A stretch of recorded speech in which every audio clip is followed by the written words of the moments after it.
Yan ang every chef's dream. It's to have your own restaurant and be the boss and call your own shot. It's a blessing to be with my family in this business. It's definitely a reflection of us. It's food that me and my brothers grew up with from being test subjects. So Pilgrim is not Pilgrim without Noah. Pilgrim is not Pilgrim without Kristine. I do count it as a success for our people, for our staff, because they're able to develop their skills and then they get to support their family. So their success is how we measure our success as well.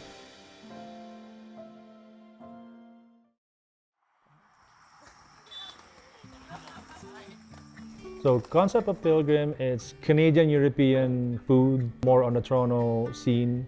It's mostly you'll see, lots of French, Italian. It started with the concept of like what type of restaurant we're gonna open up, right?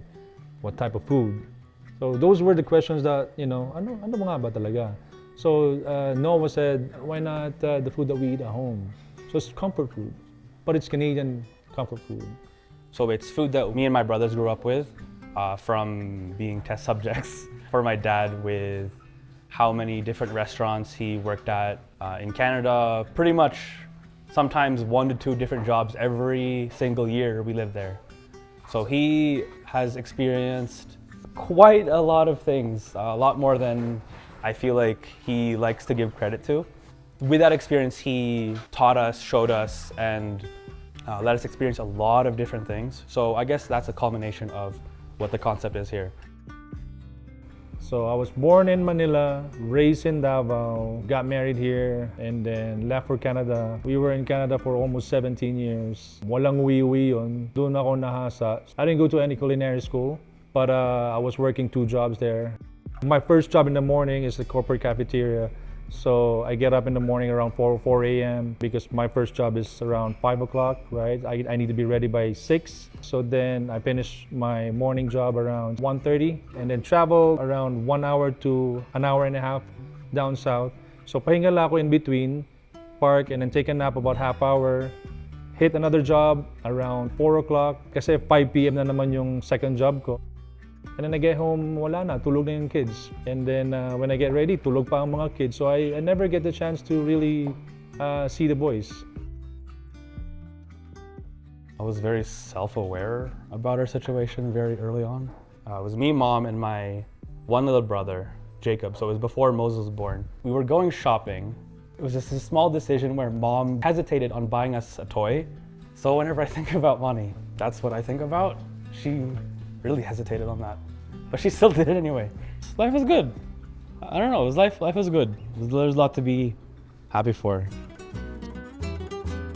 Yeah, so I've always wanted to open a restaurant. Yan ang every chef's dream, every cook's dream. It's to have your own restaurant and be the boss, call your own shot, make your own special.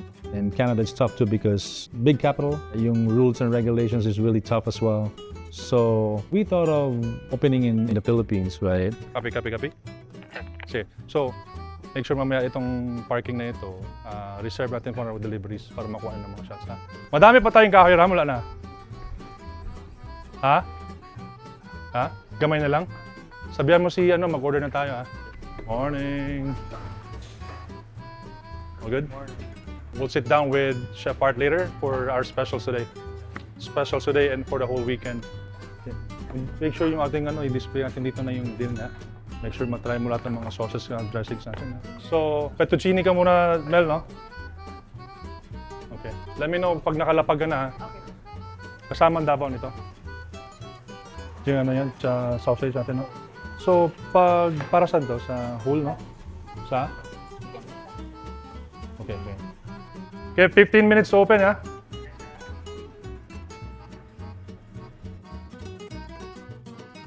We wanted to be able to help the community, and we also wanted to make sure that it's sustainable as well for everyone, because most of our staff, they're farmers and they're all very honorable jobs. It's just that they don't pay as much, especially in terms of stability, because they actually have like months where they don't get anything because their crops fail. So we're able to give them a different skill set that they wouldn't have been able to get otherwise. This is Shalu, our host. This is Sharon, one of our senior cooks. So this is Aldrin, our sous chef. This is Joanne, Jane, Brian, Jams, Rhea, Mela, Hasmin. This is my baby. And this is my Big baby. my one and only. We try to source locally as much as we can. And then yung mga hindi namin nakikita, like say for example si Hector's of Hope, we partner with them. Challenge sila really to grow mga vegetables that you don't normally find here in Davao. Sige. Ano, Lex, tulong tayo. Ito, akin ito pinakamagaan. So these unique vegetable, I don't think anyone grows this here, no? Wala talaga, no? We use this in a lot of our specials. So heirloom tomatoes, again, sina Hector's of Hope lang nag-grow nito. May beets din from Hector's of Hope. So this one, guys, which is the golden beets. Hello! Fish is here. At the Yeah? back, yeah. Yes, sige, thanks ha. Wow! Yan na ba yung sinasabi mo? Yeah. Ha? There's around 10 kilos, mga around 15 pieces. Okay. So Nice. it should be the size that you needed them. Ganda oh. Yeah. Ganda. G, mamaya ah. So, scale, tapos pag-usapan namin ni Art ang specials nito. But definitely, itong special natin for this weekend. This is Chef Art, our chef de cuisine. This is our expo section or otherwise tinatawag din sa ibang bansa na the pass. So dito pina-finalize yung every dish, lalagyan ng garnish, chine-check kung proper ba siya. Ngayon, we're going to the guard section. Dito sa section na to, ang mga food na ginagawa rito is salads and appetizers. Dito lahat pine-prep yung mga orange beet salad and mesclun greens, octopus carpaccio. Ito si Leo. So, ino-organize niya ngayon, butter portions, mga spiralized vegetables natin like carrots, cucumber, and beets. So, si Jam ang in charge sa lahat ng grilled items like grilled salmon, andito yung mga condiments, and other garnishes na ginagamit namin sa grill. So, ang mga market grilled vegetables namin dito rin ang gagaling. Dito na tayo sa sauté section. Ito yung pinakamahirap na section sa lahat kasi dito nang gagaling yung mga garnishes. So, siya si Brian, siya ang in charge dito sa sauté section. So, ngayon, makita nyo, gumagawa siya ng gnocchi. So, yung process namin ng gnocchi after sa production, siya na yung nag-finish dito, turning it to one dish. Bago siya mapunta sa expo para garnish siya. Pagkatapos natin sa line, andito na tayo sa production area. Andito yung dalawa nating kasama na sous chefs, si Ellen and si Mela, para sila ditong pre-opening. Ito yung pastry and bakery section. And dito rin ginagawa ang aming mga handmade fresh pasta. But as of now, nagro-roll sila ng para sa dried fettuccine kami. So makikita nyo yung process from the start, from kneading the dough. Ngayon, sinisheet na nila. Nandito na tayo sa heart and soul ng kitchen, which is the production. Dito nangyayari lahat ng paggawa from the scratch. Kumbaga, ito yung base sa lahat ng dishes. Ito yung rabbit. Then, gagawin namin tong dalawang dish. Isang lapan a la moutarde, which is French, and the rabbit saddle. Then, after nyan, later, lalagyan na ng stuffing ng mushroom stuffing, tapos iro-roll na. Dito pinaprocess ang mga chickens namin for souvlaki chicken and some chicken burger patties. Ngayon, gumagawa siya ng chicken breakfast sausage. Dito tayo sa mga vegetable section. Tinitrim nga ngayon itong shimeji mushroom brown shimeji. So dito kami nagpa-process ng mga stocks and sauces namin. The goal was more of a closer to a French style, but obviously because we have to train the locals and then they have to understand our culture at the same time because we have to ensure these systems are done properly or done the way we'd like it to be and presented, especially to the guests since we're an open kitchen. You're firing 1 beet salad, 1 heirloom tomato salad, 1 squash bisque, gnocchi, and fettuccine, yeah?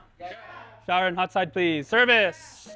So orange beet salad, we boil them first and then pickle them.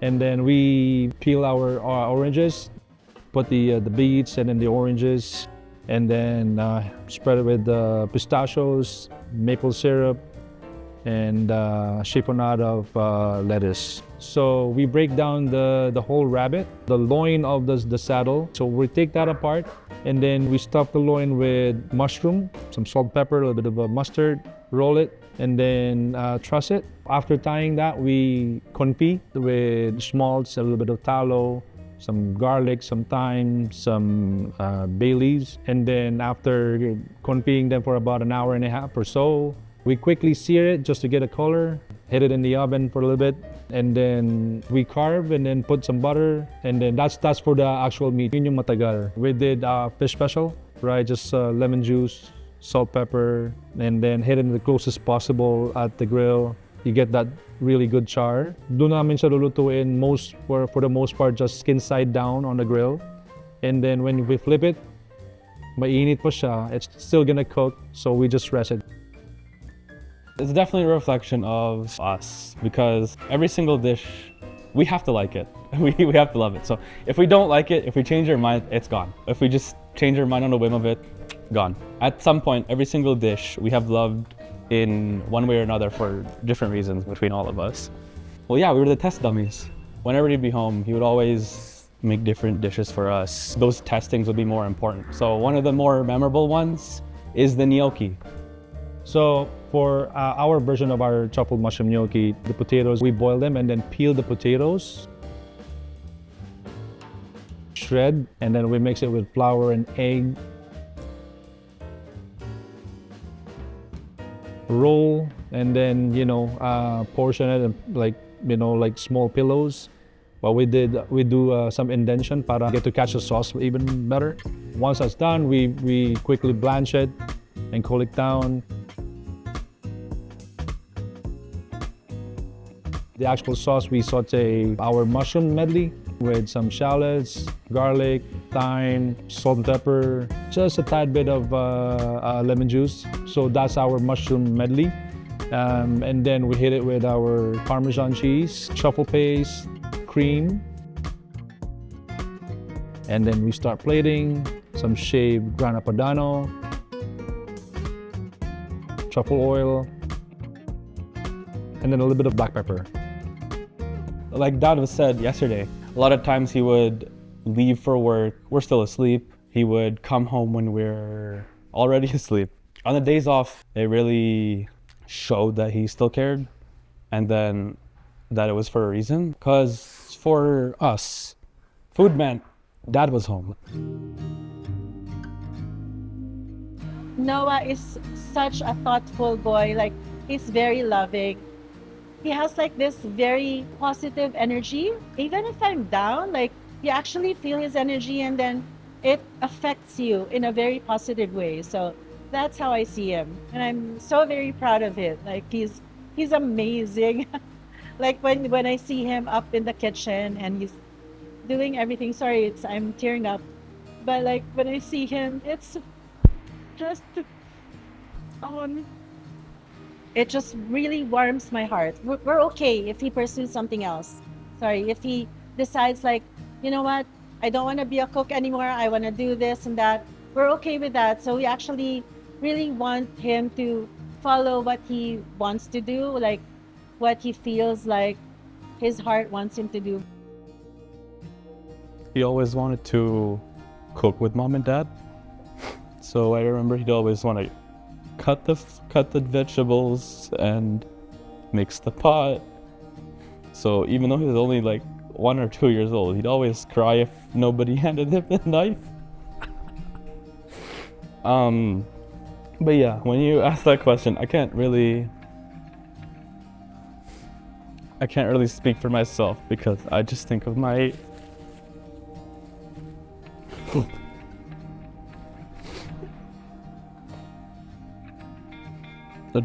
baby brother. Definitely part of it. From the moment he was born, probably. That's what he wanted to do. So, without a doubt, he absolutely is and was. Whenever we'd cook, he'd always make something super gross. He'd always mix random garbage leftovers we'd have after service. so gross. But he'd enjoy every moment. So, but yeah, absolutely, he'd be a better cook than me.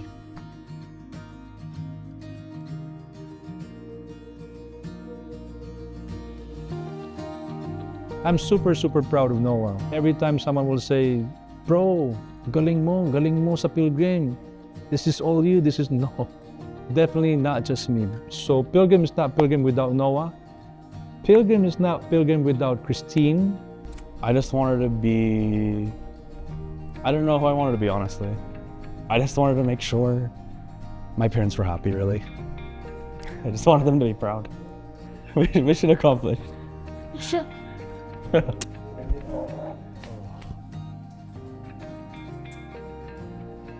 They're so good.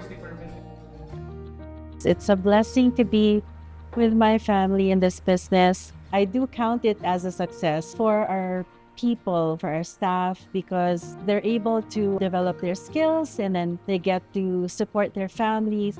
So their success is how we measure our success as well. One lesson that I learned from Pilgrim is to accept the bad with the good. One thing I learned is also to just keep going whatever gets thrown at you, whether it's good or bad. You just have to keep going. Maybe the end goal is to continue to be able to provide for our staff so that they can be able to get more skills and then get better at life, learn, and then be able to support their families.